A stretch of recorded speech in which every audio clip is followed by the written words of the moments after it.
The Downeast fishing community is mourning the loss of a Steuben lobsterman after he was found dead in the water there earlier this week. News Center Maine's Akua DeVal shares how fellow fishermen are remembering Thomas West.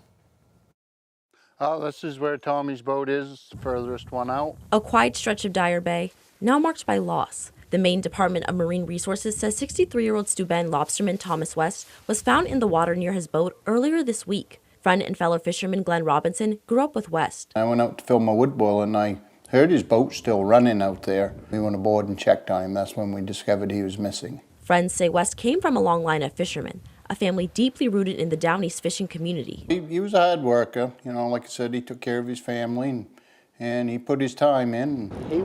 He was a veteran. He knew what he was doing. And I grew up with Tommy. We same class in school together.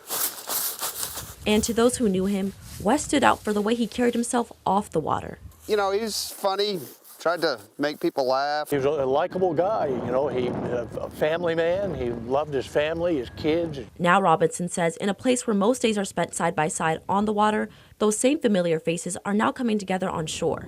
They might not like each other on the water, but they do when something happens like this, everybody gets together. He'll be greatly missed. He'll be greatly missed. On these waters where he spent so much of his life, friends say that's how they'll remember Thomas West. Right at home. In Steuben, Akua DeVal, News Center, Maine. The Office of the Chief Medical Examiner is still working to determine West's cause of death.